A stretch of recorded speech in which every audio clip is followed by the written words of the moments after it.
Hey guys, welcome to my YouTube video. And again, I have come up with a very interesting topic of finance. In this, we are going to discuss a lot about savings and other related topics. But before we begin with our today's video, I would like to bring this to your notice that I have come up with a very dedicated playlist of financial basics. So please make sure you watch those videos first and then come down to this video. And without much ado, let us begin. My dear friends, it is very important for us to understand what is savings. Now, when I talk about savings, one needs to see that savings is a part of the income that you make on a monthly basis or on an annual basis. One has to understand that saving is the money that you keep aside for the future use in case of any contingencies, in case of an emergency, and not spending it immediately once you make that money. This is called as savings. To understand this concept better, I have come up with an example. Let us say that George owns a farm from which he generates 9,000 every month. To generate such 9,000 rupees of revenue, he has to spend 6,000 rupees towards different expenses such as wages, food, and electricity. Now, let us understand that the business makes a monthly profit of 9,000 minus 6,000 of expenses, which comes down to 3,000. Here, this 3,000 can be further used by George for his personal expenses. Out of the 3,000, he spends 2,000 rupees for his basic needs, and we can understand out of which the remaining 1,000 is savings. So, my dear friends, what do we understand?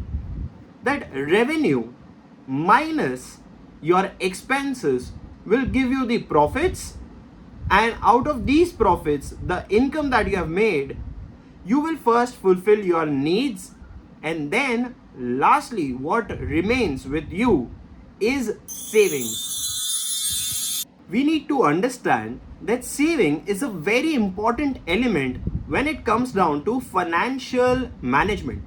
It is important, and we need to understand why do we need to save money. See, saving money is going to provide us financial stability, as well as in case of an emergency in the future times, in any contingency, it will help us to save the money and the wealth that we have created over the period of time. It is like a safety net that we have. We need to ask this question to ourselves: how does savings help us? My dear friends, saving today is going to help you build a better future, because contingencies might arise to anyone and everyone. In this case scenario, we face two type of difficulties or damages. One is the emotional, the other one is the financial. Where not much can be done about the emotional part, one can focus on the financial part. So this savings help us to make sure that our long lived wealth should not erode in a moment of emergency. This savings help us to make sure that our financial peace and stability is maintained for a longer period of time. My dear friends, we all know saving is very easy to understand but difficult to execute, and for which one needs to know how to control its own self. Now, when I talk about self-control, it is very important and essential we understand that self-control is actually facing your own temptations and controlling your emotions of impromptu buyings or impulsive purchases. Let me give you an example for the same. In this, let us say that you are controlling yourself of eating chocolates throughout the day, because you know that eating chocolates would harm your teeth and your health. Now, this is an example of self-control, yet the same can be implemented while it comes to the impulsive purchases that we make. My dear friends, when we start working on self-control, one needs to understand that the very first step to self-control is controlling instant gratification. What is instant gratification? It is the desire to purchase certain goods or services without any further delay.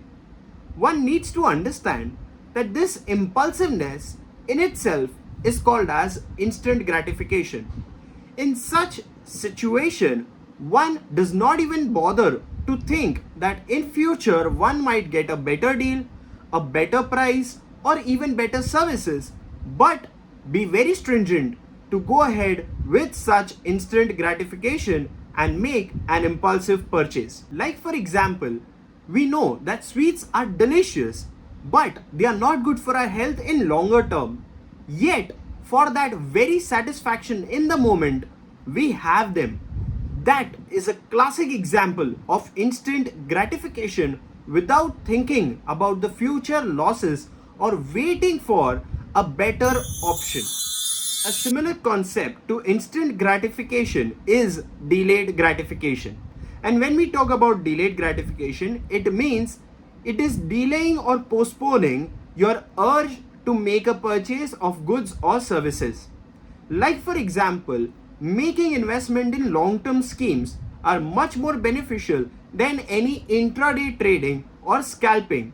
This can be understood with the help of various examples across the globe that how Warren Buffett is way better compared to any other trader. If at all one has to understand financial management well, one needs to understand the concept of budgeting as well. Now, when I talk about budgeting, it is a plan to save or spend your money wisely.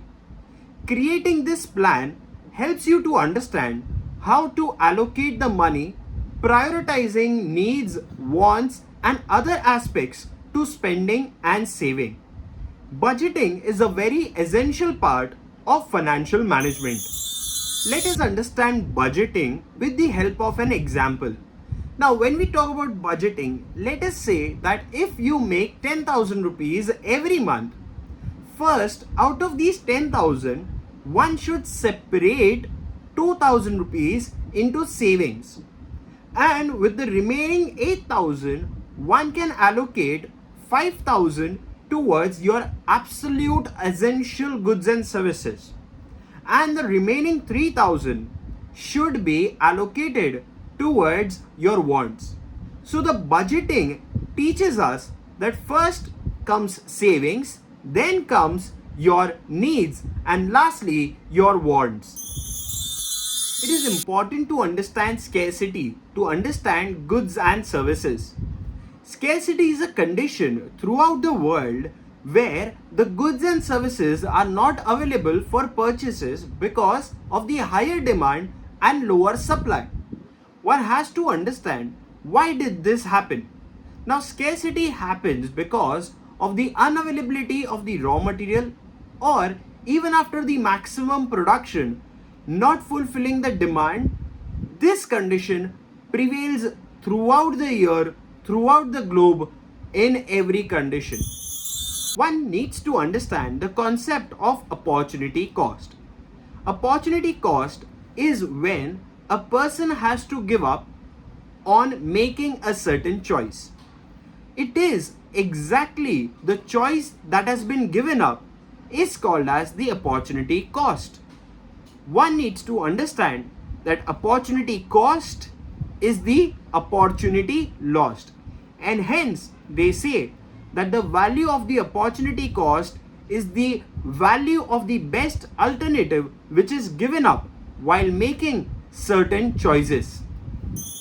Let me explain opportunity cost with the help of an illustration. Here, if a student has to decide between studying for the final exams and going for a movie with friends. Now, I know what y'all might be thinking, sir, it is obvious we'll go for the movie. Now, that is not the question over here. What I'm really trying to make a point is in this two choices that he has, that is whether to study for the exam or whether to go for a movie, whatever choice he makes, the one choice that he gives up is exactly the opportunity cost. We need to understand, like I said, opportunity cost is the opportunity lost. So if he says that he will study for the final exams, here he will lose out on the opportunity of going out for a movie. That is the opportunity cost for studying for his final exams. And if he makes the choice to go for a movie, here the opportunity lost is studying for the exams, and the very same will also become the opportunity cost. My dear friends, it is very important for us to also understand why opportunity cost is so very much important. Now, opportunity cost, this concept helps us to understand and is a very handy tool for making decisions of whether what are we losing on making a certain choice. This helps us analyze better what to do and what not to do. So my dear friends, if you liked the video and if it was informative, please make sure that you don't forget to hit the like, share and subscribe button